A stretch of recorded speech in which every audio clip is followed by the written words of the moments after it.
This is the Ford Ranger XLT. This is the middle spec variant in the Ranger lineup. Is it worth your money? Let's find out.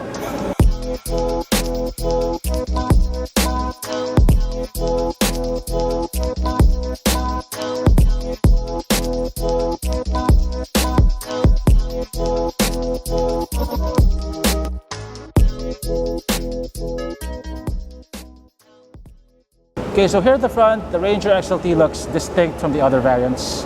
It is the only variant that comes with this chrome bar on the grille. The other variants either come with flat black grills or grills painted in gunmetal. So this gets fog lamps like the other variants except for the top of the line 4x4. This also gets C-clamp LED reflector headlamps. You don't get front parking sensors on the XLT. The Ranger XLT gets 17-inch wheels, which are an inch smaller than the Sport and the same size as the XLS. The wheels are painted in silver. They're wrapped in 255/70 Bridgestone dual-air tires. By the way, the actual wheel wells of the new Ranger are bigger than the old generation, the previous generation. So if you want to put bigger tires here, you can fit bigger tires without actually having to have the truck lifted. So I know that you can fit 32-inch tires on the previous Ranger without a lift. So I think it's safe to assume that you could fit 33-inch tires here. It gets a double wishbone setup at the front, and the suspension arms are longer now, giving the Ranger a wider track. It's wider by 2 inches than the previous generation. It gets disc brakes at the front, and it gets drum brakes at the back. It gets a rigid axle with leaf springs.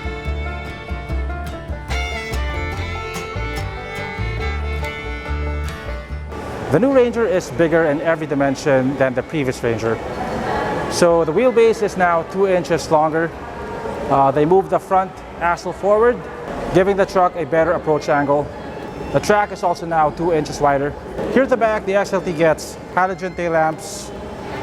You get a body colored rear bumper. The reverse camera is cleverly hidden underneath the Ford logo, right over here. You don't get an assisted liftgate, so this is quite heavy. The XLT gets a bed liner as standard. The bed is now wider. It is wide enough in between the wheel arches to accommodate a Euro pallet. Payload capacity is 1,000 kilograms, and a bed liner comes as standard.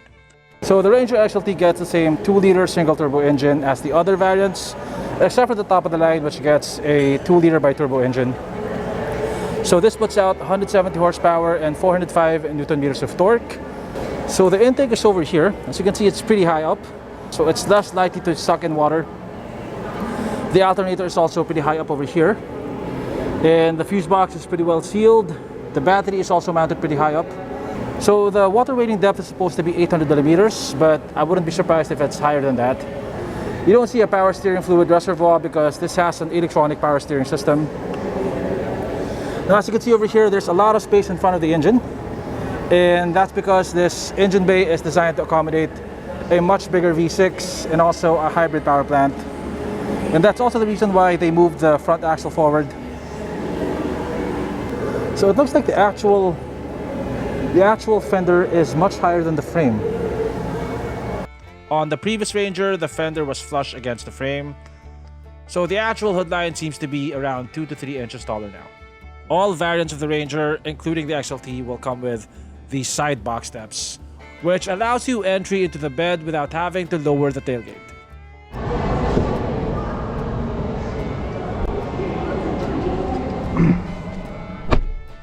Okay, so we're now inside the Ranger XLT. Now this dashboard looks very familiar. It's exactly the same as the dashboard of the Everest Trend, which I reviewed last week. If you haven't seen it yet, you can click on the link above. So the dashboard is made of hard plastic. It feels thick though, it doesn't feel cheap. You do get a leather wrapped steering wheel. Now a lot of its mid-range competitors come with plastic steering wheels, like the Dmax LS-A and the BT50 4x2. This sells for a bit less, and it gets a nice leather wrapped steering wheel. You got plenty of buttons here. You got cruise control. It's not adaptive, it's just standard cruise control. You also get buttons here for your infotainment screen. Now, speaking of the infotainment screen, this 10.5-inch vertical screen definitely sets the new Ranger apart from its competitors. It definitely makes the interior look more modern. And this is standard on all variants except for the top of the line variant, which gets a bigger 12-inch screen. Now this gets Apple CarPlay, it gets Android Auto, and you also get a reverse camera now, which you didn't get on the previous XLT. Now thankfully, even though you get a massive screen, you still get buttons here and knobs for your climate control. So you get single zone climate control on the XLT. You also get a volume knob over here. You get the same 8-inch screen as the other variants except for the top of the line Wild Track. This is an 8-inch digital instrument cluster, and as you can see, it looks pretty fancy. You get a leather wrap armrest over here. This is also leather wrapped. Okay, this is also leather wrapped over here, and it's quite soft. This is leather wrapped. Unfortunately, the center armrest is made of hard plastic. And also, this gets a wireless phone charger, which is definitely something that you cannot get on any of its competitors. You also get one USB-C port over here and one USB-A port. You don't get the cup holders over here that you get on the higher variants of the Wild Track, but you do get two cup holders here, which are relatively small. Over here you have buttons for turning off traction control and also for your different drive modes. You don't get dual glove boxes here like you do on the Everest Trend. This is not a glove box.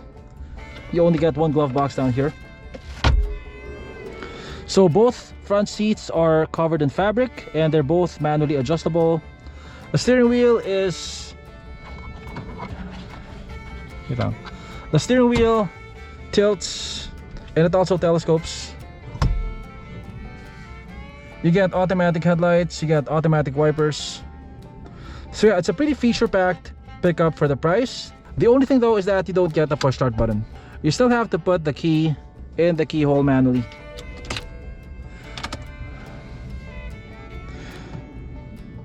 Now it's a little weird that they give the XLT so much tech, like a wireless charger, the 10-inch screen, but they didn't bother giving you a push start button. I mean, I'm not sure how much that would add to the cost, but that would definitely have been appreciated. Yeah, so it's not a bad looking interior for the price. Let's check out the back seat. Oh, by the way, you get power folding side mirrors, and needless to say, all the windows are power operated.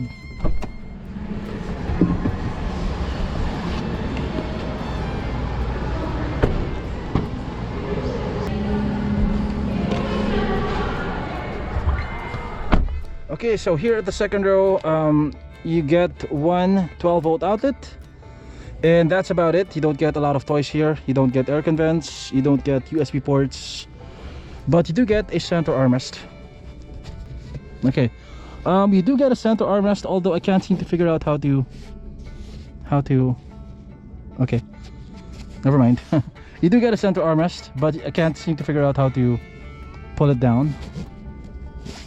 Never mind. Yeah, headroom is quite good. I have about that's about 3 inches of headroom.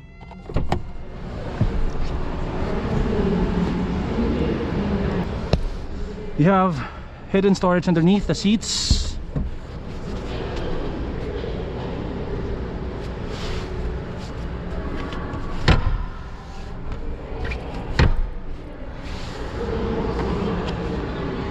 Also at the back,